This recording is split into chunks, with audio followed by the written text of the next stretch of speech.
বাংলাদেশের ছাত্র রাজনীতিতে কিছু কিছু মুহূর্ত আসে যেগুলো শুধু একটি নির্বাচনের ফলাফল হয়ে থাকে না, বরং ভবিষ্যতের দিক নির্দেশনা হয়ে দাঁড়ায়। সাম্প্রতিক সময়ে বাংলাদেশ ইসলামী ছাত্র শিবির যে ফলাফল দেখিয়েছে, বিশেষ করে জগন্নাথ বিশ্ববিদ্যালয়ের ছাত্র সংসদ নির্বাচনে, তা ঠিক এমন একটি মুহূর্ত। এটি কোনো হঠাৎ ঘটনা নয়, এটি বহু বছরের জমে থাকা বাস্তবতার প্রকাশ। একসময় এই সংগ্রামের নাম উচ্চারণ করাটাও ছিল ভয়ঙ্কর। ক্যাম্পাসে পরিচয় গোপন করে চলতে হতো। রাজনীতি মানে ছিল ঝুঁকি, অনিশ্চয়তা আর ভয়। দীর্ঘ সময় ধরে নির্যাতন, মামলা, জেল, এমনকি প্রাণহানির ঘটনাও ঘটেছে।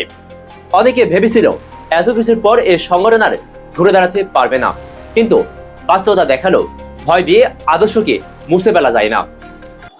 এই নির্বাচনে সবচেয়ে বড় যে বিষয়টি চোখে পড়েছে তা হলো শিক্ষার্থীদের মানসিকতা। তারা আর স্লোগানে বিভ্রান্ত হচ্ছে না, পোস্টারে বিশ্বাস করছে না। তারা দেখেছে কে সংকটের পাশে ছিল, কে হলে গিয়ে কথা বলছে, কে সমস্যার সময় ফোন ধরেছে। ভোটাররা এবার হিসাব করছে কাজের ভিত্তিতে, পরিচয়ের ভিত্তিতে নয়। শিক্ষার্থীরা চায় নিরাপত্তা, ন্যায্যতা, মেধার মূল্যায়ন এবং সম্মান। যাদের মধ্যে এই গুণগুলো তারা দেখেছে, ভোট গেছে সেদিকে। আরেকটি গুরুত্বপূর্ণ দিক হলো এই নির্বাচনে শিবিরের বিরুদ্ধে পায় সবাই এক ছাতার নিচে এসেছিল। ডান, বাম, মধ্যপন্থী অনেকে অলিখিতভাবে এক হয়েছিল। উদ্দেশ্য ছিল একটাই, যে কোনো মূল্যে শিবিরকে ঠেকানো। কিন্তু বাস্তবে দেখা গেল এই জোট কাগজে শক্ত হলেও মাঠে দুর্বল। কারণ মাঠে শেষ কথা বলে ভোটার, আর ভোটার ছিল ভিন্ন মোড়ে। এই জয় হঠাৎ করে আসেনি, এটি এসেছে দীর্ঘদিনের সাংগঠনিক কাজের ফল হিসাবে। শিবিরের শক্তি তাদের পোস্টার বা শৌর্যের নয়, শক্তি তাদের নীরব কর্মীদের মধ্যে, যারা আলোচনায় নেই, মিডিয়ায় নেই, কিন্তু ভোটের দিনে ঠিকই লাইনে দাঁড়িয়ে সিদ্ধান্ত বদলে দেয়। এটাই তাদের সবচেয়ে বড় অস্ত্র, সাইলেন্ট কিন্তু ডেডিকেটেড ভোটার। আরেকটি বাস্তব সত্য হলো টাকার মিডিয়া হাইপ দিয়ে সবকিছু কেনা যায় না।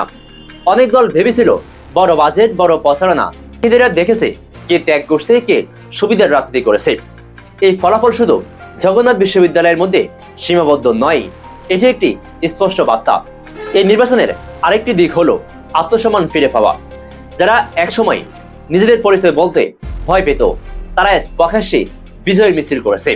এই মানসিক পরিবর্তন শুধু গুরুত্বপূর্ণ, কারণ রাজনীতি শুধু সংখ্যা নয়, এটি মনোবলেরও খেলা।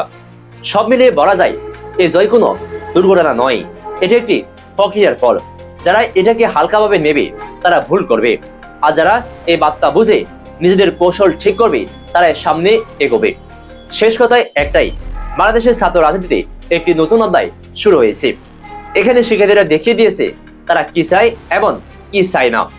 যারা এই পরিবর্তন বুঝবে, সময় তাদের পক্ষে যাবে, আর যারা বুঝবে না তারা সময়ের কাছে পিছিয়ে পড়বে। এই ফলাফল শুধু একটি ক্যাম্পাসের রায় নয়, এটি ভবিষ্যতের ইঙ্গিত।